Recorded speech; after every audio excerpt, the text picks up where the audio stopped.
Russia's parliament on Tuesday voted to ratify President Vladimir Putin's agreements with Lugansk and Donetsk. Likewise, U.S. Secretary of State had cancelled this Thursday his meeting with Russian Foreign Minister.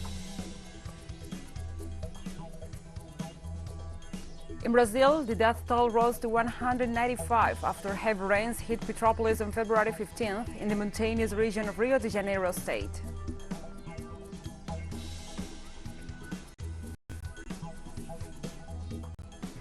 Iran peacekeeping chief Jean-Pierre Lacroix stressed that attacks against displaced persons are unacceptable, said it during a visit to the Democratic Republic of Congo.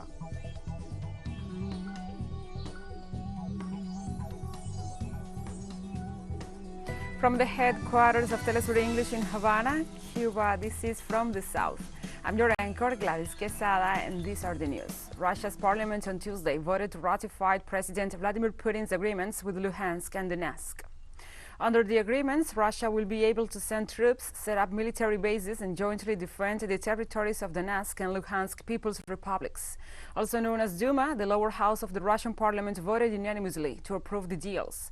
The Federation Council, the country's upper house of parliament, then also ratified the deals with all senators voting in favor.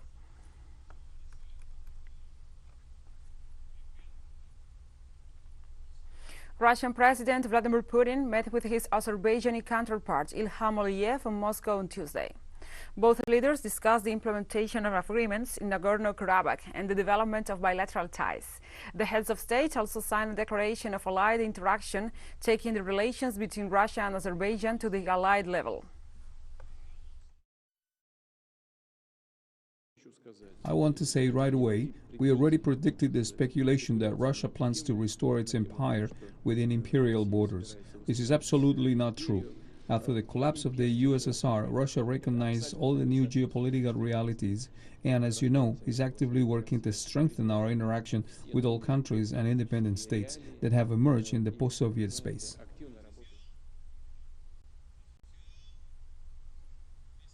Likewise, during the meeting, the Russian president said that in the wake of the talks with his Azerbaijani counterpart, that the situation around Ukraine could be resolved with a demilitarization of the republic and its rejection of joining to NATO.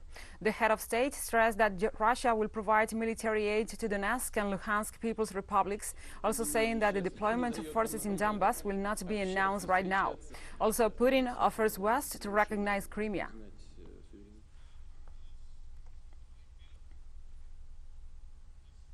On Wednesday, the U.S. President Joe Biden, in a speech from the White House, announced that the first sanctions against Russia after Vladimir Putin's recognition of and support to the independent republics of Donetsk and Lugansk. So today, I'm announcing the first tranche of sanctions to impose costs on Russia in response to their actions yesterday. These have been closely coordinated with our allies and partners and will continue to escalate sanctions if Russia escalates. We're implementing full blocking sanctions on two large Russian financial institutions, VEB and their military bank. We're implementing comprehensive sanctions on Russia's sovereign debt. That means we've cut off Russia's government from Western financing. It can no longer raise money from the West and cannot trade in its new debt on our markets or European markets either.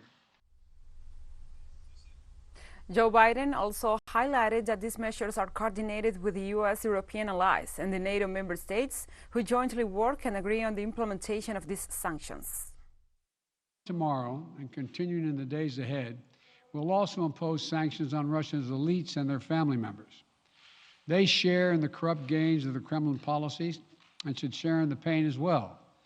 And because of Russia's actions, we've worked with Germany to ensure Nord Stream 2 will not, as I promised, will not move forward.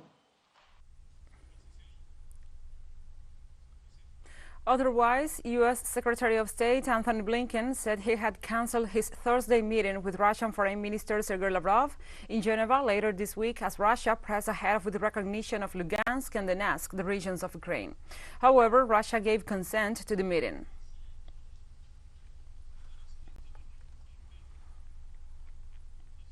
On Tuesday, British Prime Minister Boris Johnson announced the United Kingdom will impose economic sanctions on Russia for recognizing the independence of the self-proclaimed Donetsk and Lugansk People's Republics. Speaking to the media, the British Premier said these new measures will take effect immediately and are meant to hit Russian economic interests as hard as possible. Russian President Vladimir Putin on Monday signed a decree establishing Russia's recognition of independence for Donetsk and Lugansk, two territories that broke away from Donbas, and asked Moscow to recognize them as states.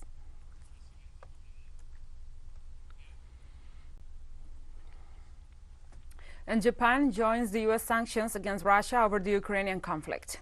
Government imposes sanctions on Russia, including prohibiting the issuance of Russian bonds in Japan and freezing the assets of certain Russian individuals, and expressed their strong condemnation for Russian actions like the approval of independence, violates Ukraine's sovereignty and the territorial integrity, according to Prime Minister Fumio Kishida on Wednesday.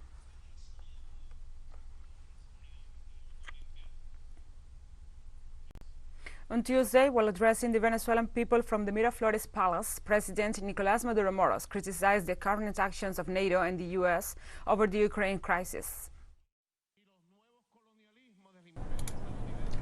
The old colonialism of Europe and the new colonialism of the U.S. empire, attacking Russia, attacking China, attacking Iran, threatening Turkey, threatening Latin America, attacking Cuba, Nicaragua, Bolivia, Venezuela. The old colonialism, the old superiority complex of Europe, and the rapacious colonialism represented by NATO, and the new colonialism of the U.S. empire.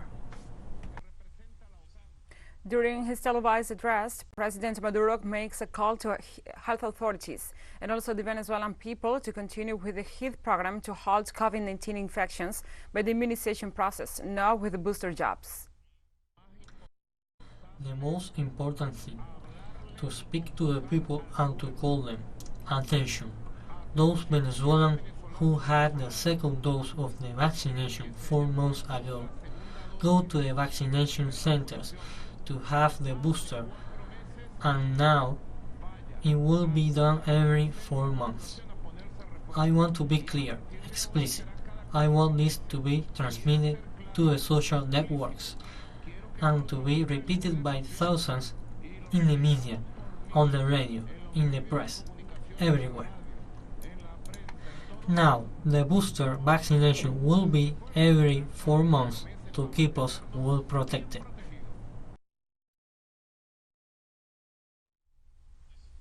The governments of Venezuela and Iran agreed to expand bilateral gas and oil cooperation. The head of Venezuelan diplomacy, Felix Plasencia, reported that in a meeting held with Iranian President Ebrahim Raisi, executives signed a memorandum of understanding aimed at expanding bilateral exchanges between the two nations.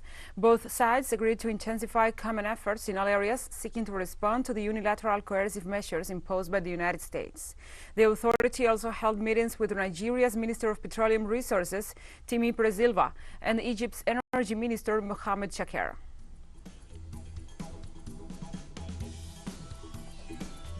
We'll take a short break now. Join us again after this.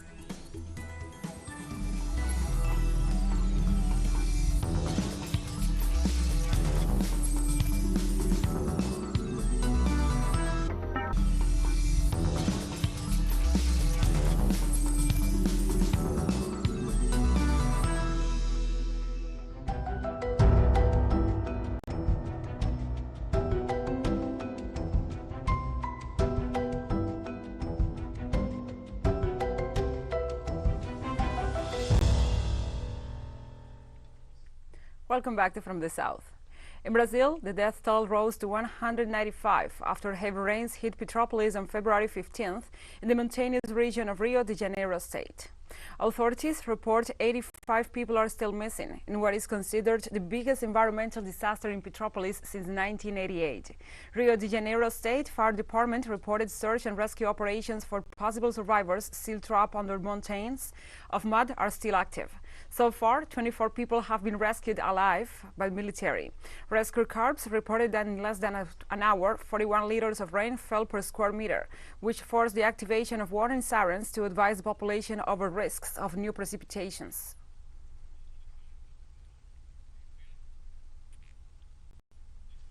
Also in Brazil, citizens and political parties reject the privatization of the state corporation Eletrobras, promoted by Jair Bolsonaro's government.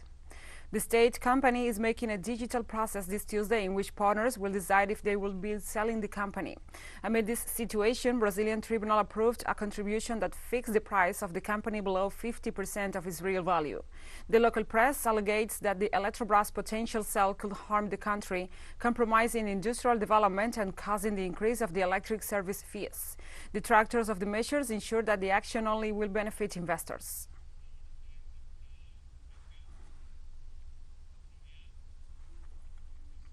Former President of Brazil, Luiz Inacio Lula da Silva, said today that Jair Bolsonaro's despotism is ruining everything in the country, and his government is one of destruction and fake news. Lula expressed on his Twitter account that Bolsonaro imposes things without respect for democratic behavior and criticized that the top of the education portfolio thinks that universities should be for a selected few, a mentality, he said, holds Brazil back. He affirmed that he values technical education and universities because he knows how much a technical career means for a worker, since having a profession improves people's lives.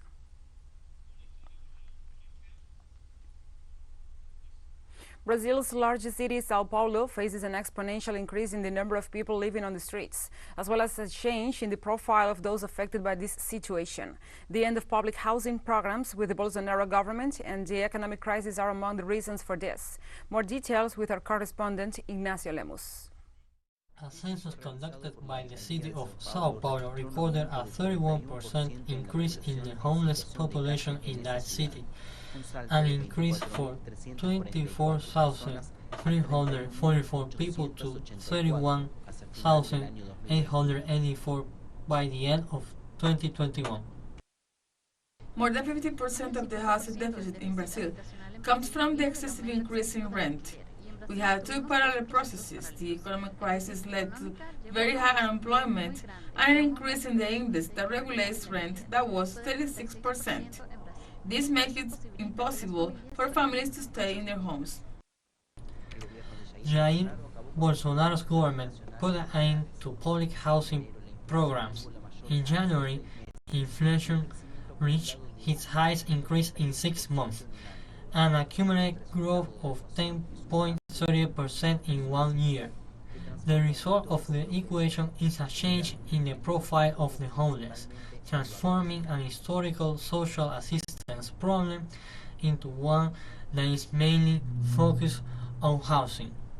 Normally, the largest percentage of people on the streets were single or many LGBT people with family problems who ended up leaving their homes and living in the streets. That was the profile, but it changed a lot with the increase of prices. A new profile with family on the streets is what we are seeing today. Complete structured families with children living on the streets. Sao Paulo is the largest city in Brazil and also the richest in South America.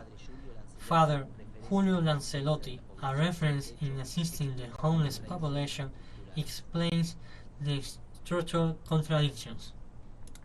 If the logic is neoliberal capitalism, it is part of that logic to have people discarded. Then we are looking at the logic of the system. There will be no change unless we change the system. We would need to have another form of economic organization, and I believe that its economic order is very strong. It's a dragon against an ant. So it's quite difficult to think that there is a humanization of capitalism. Capitalism by itself is dehumanizing. The minimum wage in Brazil is $230 US, and the basket of goods and services is 61% of that amount. The housing deficit in Brazil is close to 6 million homes.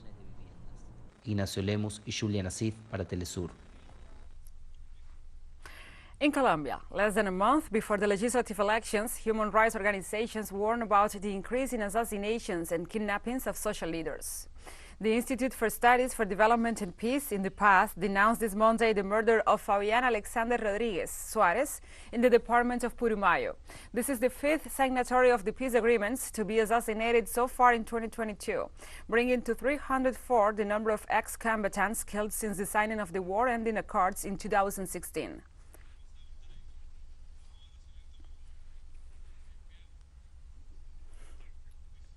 Paraguayan President Mario Abdo Benitez dismissed his Interior Minister Arnaldo Giuso on Tuesday for alleged links with Brazilian drug trafficker Marcos Vinicius Espindola Marques de Padua, arrested last week in Brazil in an international operation. The announcement was made by the Paraguayan Chief of Staff Hernán Hurerman. Ambassador Federico González was appointed to replace Giuso, and Minister Cecilia Perez was designated as security advisor to the president.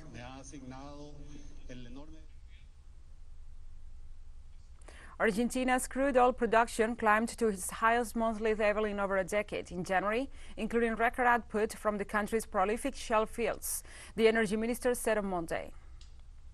The Latin American country is a mid-sized producer in the region, behind Brazil, Mexico and Colombia, but steadily growing thanks mostly to its massive Vaca Muerta shale deposit in Argentina's western Neuquén province. Vaca Muerta is the world's fourth largest shale oil reserve and the second largest in gas.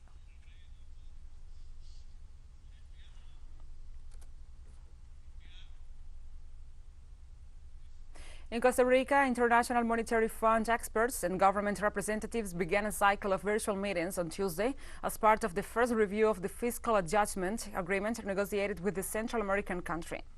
These meetings are taking place within the framework of debates on the agenda for the second installment of $290 million that are part of $1.7 billion credit. The initiatives on taxes on luxury homes, tax on lottery prizes, and the reform of the General Customs Law are among the most mentioned bills, starting debates with little progress in the Legislative Assembly.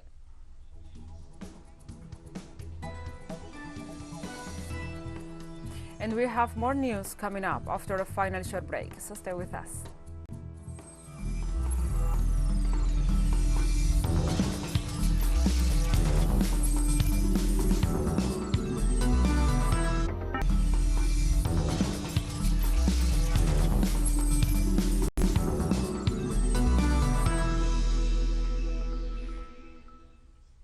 Welcome back. During a visit to the Democratic Republic of Congo, the UN peacekeeping chief Jean-Pierre Lacroix stressed that attacks against displaced persons are unacceptable and called on the authorities to thoroughly investigate these grave incidents. On voit que c'est un camp qui accueille beaucoup plus de déplacés que certainement les années passées. J'y étais venu déjà il y a un peu plus d'un an. Et il y a à la fois une demande évidemment d'appui, d'assistance, bien sûr, de sécurité, mais aussi que les crimes qui ont été commis contre la population ne restent pas impunis. Et ce sont des messages qui ont été transmis par...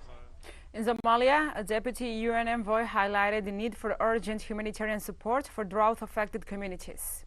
During a recent visit, Adam Abdel Mullah, Deputy Special Representative and Resident and Humanitarian Coordinator for Somalia, toured drought-affected areas where he witnessed the effects of the ongoing drought and interacted with displaced families in vulnerable conditions. Abdel Mullah also said that local leaders shared similar views on the need for long-lasting solutions, enhancing the resilience of communities and investing in humanitarian development and peace. Need to do is to invest more in the areas of origin of this new displaced communities to ensure that they stay in their areas and also enhance the social services in the areas that have already seen significant arrivals of people because of the drought. In Malawi's capital, the World Health Organization says that a 4-year girl diagnosed with wild polio was not fully immunized, prompting the country's health ministry and its partners to embark on a national immunization campaign targeting over 2 million children aged under 5. At a press conference held in Lilongwe, WHO representative Janet Kayita urges people to give children the 2 doses. This is the way to halt the spread, she said. The first wild poliovirus case in Africa in more than 5 years was detected in a young child in Malawi, WHO said on Thursday.